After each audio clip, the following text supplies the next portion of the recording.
Hello అండి. ఎలా ఉన్నారు? కడపకి రాగానే అమ్మ, నేనైతే కుదురుగా ఉండనే ఉన్నాము. ఏదో ఒకటి తిరుగుతూనే ఉంటాము. ఇంకా పిన్ని కాల్ చేసి చెప్పింది, శుభమస్తుకెళ్దాం పదండి అనేసి. ఇంకా మేమిద్దరం అయితే వచ్చేసాము. ఇనాగ్రేట్ చేసినప్పుడు అయితే ఫుల్ జనాలు ఉన్నారు. ఒక 1 వీక్ అయితే అస్సలు ఏమీ సరిగ్గా కలెక్షన్స్ అయితే చూడలేదు. ఇంకా పిన్ని మధ్యలో జాయిన్ అయింది. తను శారీస్ దగ్గర, అమ్మ బెడ్షీట్స్ తీసుకుంటుంది. ఇవి 1000కి అయితే 4 కాటన్ బెడ్షీట్స్ చాలా బాగానే ఉన్నాయి.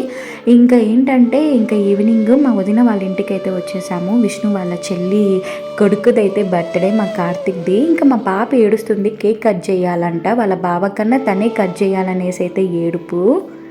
మేము కడపలోనే ఉన్నాం కాబట్టి ఏ చిన్న ఫంక్షన్ ఉన్నా సరే అటెండ్ అవ్వడం మాకైతే ఇష్టంగా అనిపిస్తుంది. అందరం కలిసి ఇలా ఉండడం చాలా తక్కువ.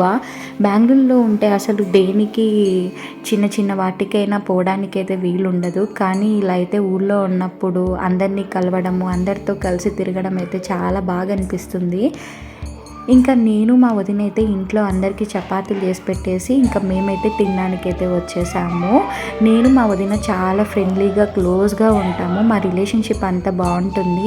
ఇంకా నేను ఒక వీడియోలో కడప టిఫిన్ సెంటర్లో టిఫిన్ బాగుంటుందని చెప్పింటే మా వదిన సరే ట్రై చేద్దాం అనేసింటే మేమిద్దరం అయితే వచ్చాము. ఇద్దరం ఆనియన్ దోశ అయితే చెప్పుకున్నాము.